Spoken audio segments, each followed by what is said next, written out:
Hello friends, संस्कृति कक्षा में आप सभी का स्वागत है। आज हम पढ़ाएंगे कबीर की साखियाँ। 8th क्लास की कबीर की साखियाँ क्या होता है? साखियाँ साक्षी से बना है।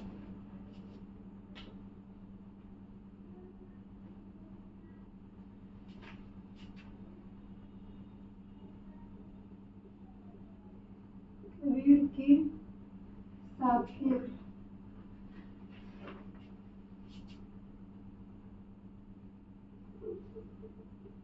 साखियाँ साक्षी शब्द से बना है। साक्षी यानी सामने, आँख के सब साक्षी, सा जो रचित होता है आँख के सामने, यानी आँख के सामने। प्रत्यक्ष यानी जो कबीरदास देखते थे वो बोलते थे, उनकी बात में कोई बनावट नहीं, बस सच्चाई है। यानी साक्षी मतलब प्रत्यक्ष, सामने, आँख के सामने।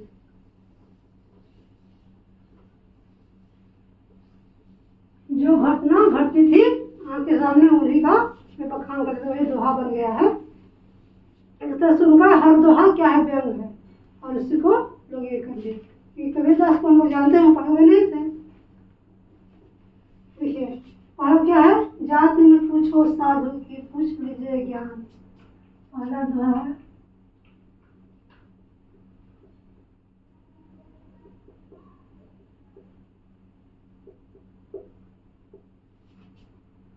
जाति में पूछो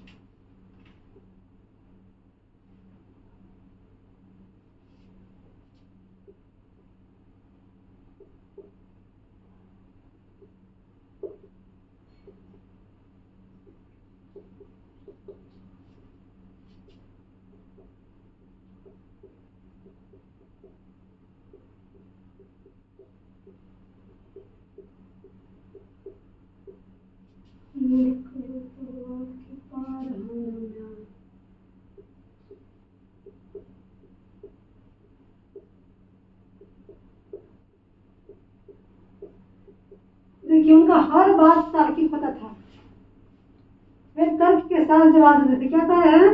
जाति में पूछो साधु की, पूछ लीजिए ज्ञान। अच्छे व्यक्ति की जाति नहीं पूछी जाती है, उनसे अगर अच्छे व्यक्ति से जाति हम नहीं पूछेंगे, क्या पूछेंगे? उनका ज्ञान लेंगे, उनमें जो अच्छाई है वो ग्रहण करेंगे।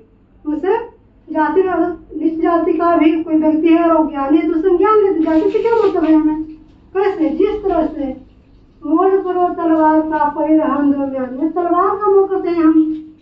तलवार अगर धारदार है, तलवार में अगर धार है अच्छी, तो मैन कैसा हो रहा है? मैन होता है तलवार रखने वाला, जिसमें तलवार रखा जाता है। मान लिया म्यान बहुत सुंदर है और तलवार में धार उसमें है, जब तलवार में धार रहती क्या फायदा उसका तलवार से?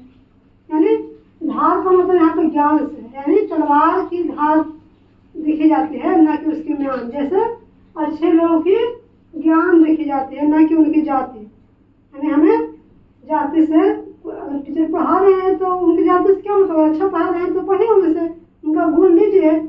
क्यों उनकी जाति पे जाते हैं? क्यों उनको मतलब जाति पाति भेदभाव क्यों ये करते हैं? नहीं करना चाहिए। हमें अच्छे व्यक्ति से गुण ग्रहण करना चाहिए, सीखना चाहिए कुछ।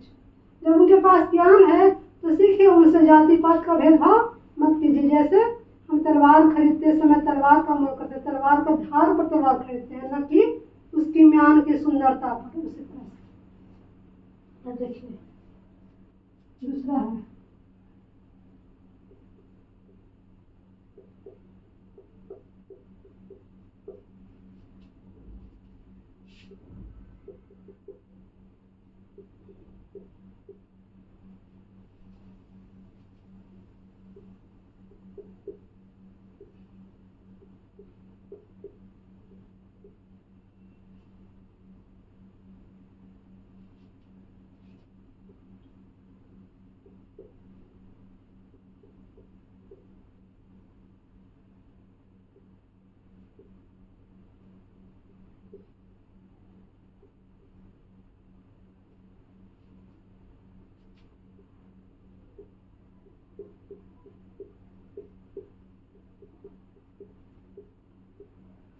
क्या कहते हैं कबीरदास? दूसरा जो है आवत गारी एक है उल्टत होई अनेक। जब कोई व्यक्ति गाली देता है, गाली बकता है, तो उसे हमें पलट कर जवाब नहीं देना चाहिए, क्योंकि एक गाली का जवाब अगर दीजिएगा तो फिर दूसरा देगा, और इस तरह से गालियों की सिलसिला जारी हो जाएगी, तो मामला बढ़ जाएगी।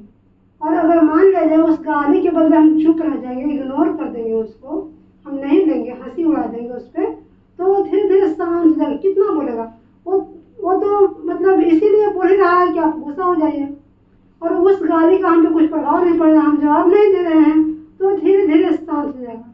और अगर जवाब हम देते हैं तो गाली अनेक हो जाती है। इस तरह से सिलसिला जारी है, इसलिए बुरे लोगों का जवाब नहीं देना चाहिए।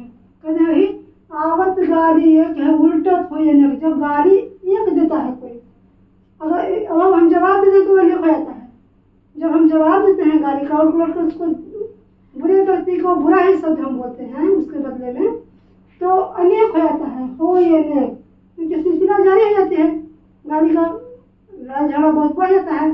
और देखिए कहा कबीर नहीं उलटिए, कभी जी कहते हैं कि उलटिए नहीं, यानी उलट कर गाली जब नहीं देंगे हम, तब नहीं एक किए वही एक ही किए कि समाप्त हो जाएंगे, यानी वो बोलने वाला गाली देने वाला व्यक्ति शांत हो जाएगा। चुप कितना अकेले बोलेगा, कितना अकेले बोलेगा। देखिए अगला,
कबीरदास जी क्या कहते हैं, इसका हम क्या कहते हैं कि माला तो कर में फिरे जीव फिरे मुख मान।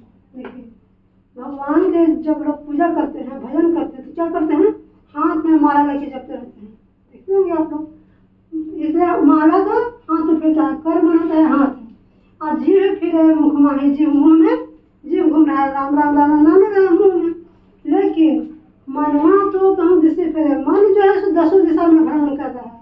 मन कहीं कह रहा है कि देखिए वहाँ किसी का सामान चुरा ले, उसको देख कर कजा चोरी कर लेंगे, इस तरह से, और या किसी को गाली दे, इस तरह से मजा कर रहा है। मनवा तो सुमिरना है, यह तो पूजा नहीं होगा। जब मन एकाग्र चित नहीं है तो माला फेरने से क्या होगा। कबीरदास का कहना है कि हाथ में माला मत रखिए, मुख में राम का नाम मत लीजिए, लेकिन मन को एकाग्र चित करके वहीं पे रखिए जहाँ पे आपका मन है, वही शरीर सब एक जगह रहना चाहिए। भगवान में ध्यान लगाइए तो एकाग्र चित होकर लगाइए, यानी मन को भगवान के चरणों में समर्पित कीजिए। ये नहीं कि बस भगवान को पूजा की जा रहा है, अब तक की जा रहा है, फूल चढ़ा रहे हैं, चढ़ाने की मन है या नहीं है, नहीं, वो कोई फायदा नहीं है, वो पूजा करने से कोई फायदा नहीं है। पूजा मत कीजिए, भगवान भाव से भूखे होते हैं, वही कहना चाहते हैं, कविता यही कहते हैं, परमात्मा पूजा कहीं प्रेम का भूखा है। भगवान को एकदम प्रेम से नाम लीजिए, एकदम एकाग्रचित होकर ध्यान लगाइए, मत बोलिए ध्यान लगाइए भगवान का, भगवान खुद मतलब ये करेंगे, भगवान पूजा से नहीं खुश होंगे।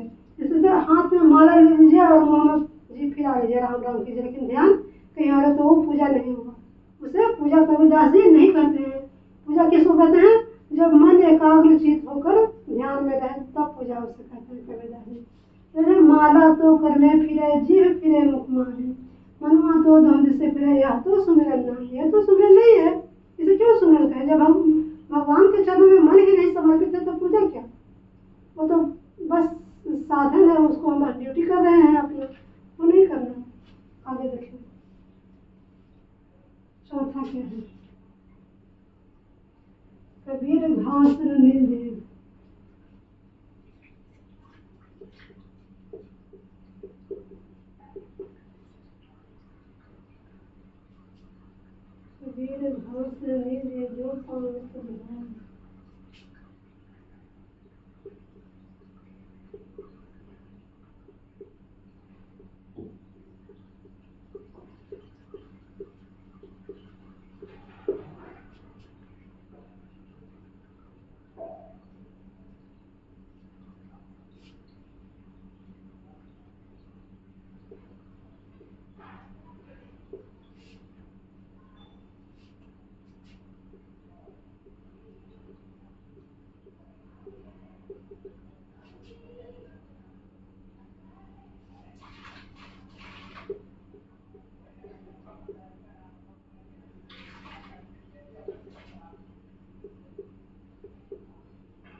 क्या कहते हैं, कबीर घास न नींदिए जो पाँव चली होए। कबीर जी कहते हैं कि घास को कभी भी मत रौंदिए, अपने से छोटों को दुर्बल को कभी भी मत सताइए।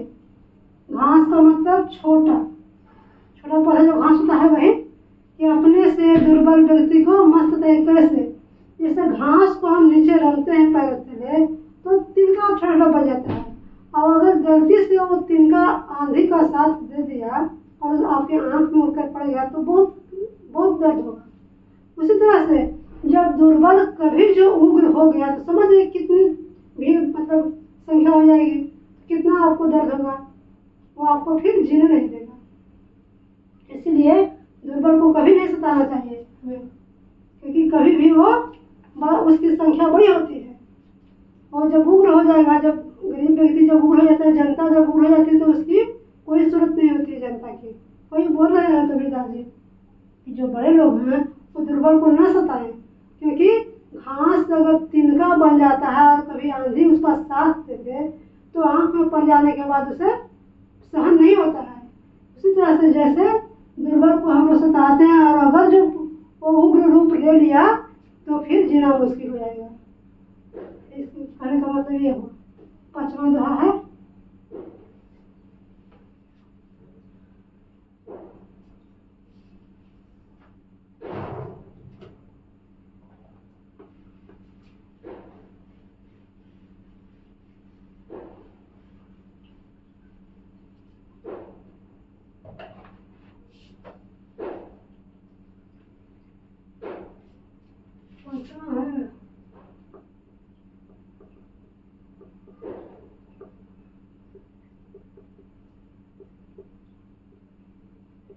जग में बैरी कोई नहीं, जो मन शीतल हो।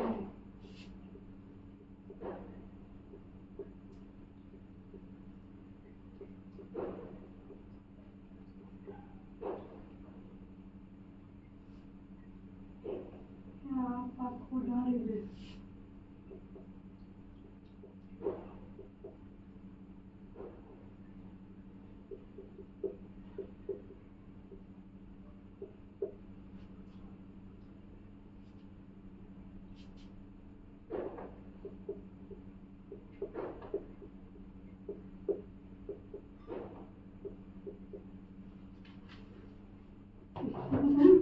कबीर साहब जी कहते हैं कि इस संसार में कोई भी बैरी कोई भी दुश्मन नहीं है। अगर अपना मन शांत रहे, शीतल रहे, यानी काम क्रोध मद लोभ से मुक्त रहे अपना मन, तो कोई दुश्मन नहीं है। यही दुश्मनी का कारण यही तो है, ये लोभ मोह दया, यही तो दुश्मनी कारण है। काम क्रोध कर्म, काम क्रोध मोह लोभ, ये सब तो ये सब जब त्याग दे व्यक्ति, जब ये सब त्याग कर मन को ठंडा कर ले, शांत कर ले, तो संसार में कोई बैरी कोई दुश्मन नहीं रहेगा। और या आपको डाल दे दया करे तो कोई अपने आप को, यानी अपनी इन सभी इच्छाओं को त्याग दे व्यक्ति, तो सारा संसार महान बन सकता है और सारा संसार दयालु बन जाएगा। यानी सबसे बड़ी दुश्मन क्या है? काम क्रोध मद लोभ, ये सब सबसे बड़ी दुश्मन है। इस सबको अगर मनुष्य त्याग दे तो बड़ा व्यक्ति बन सकता है, महान बन सकता है, कल्याणी बन जाएगा, दयालु बन जाएगा। इसीलिए संसार में सबसे ज्यादा बैरी दुश्मनी किस लिए है? काम क्रोध लोभ मोह, इस सब चलते हैं। वे बोल रहे हैं कबीरदास जी की जग में बैरी कोई नहीं, जो मन शीतल है। अगर मन शांत रहे तो कोई भी दुश्मन नहीं है। अगर मन में छल कपट मोह दया मोह क्रोध लोभ न हो, मोह क्रोध लोभ न हो तो सारा जग ही कुटुंब होगा, यानी परिवार हो जाएगा, कल्याणकारी हो जाएगा, दयालु हो जाएगा। इन सभी चीजों को अगर मनुष्य त्याग दे, मोह को लोभ को त्याग दे मनुष्य, तो सारा संसार मतलब सब कुटुंब हो जाएंगे और हित करने वाले हो जाएंगे, भलाई करने लायक हो जाएंगे। कोई बैरी दुश्मन नहीं रहेगा, सब हित बन जाएंगे, सब कल्याणकारी हो जाएंगे और सब लोग महान भी बन जाएंगे। आप लोग को समझ में आ गया होगा कबीरदास की साखियाँ। अगर समझ में आया है या ना आया तो आप लोग कमेंट बॉक्स में लिख सकते हैं। तो चलिए बाय।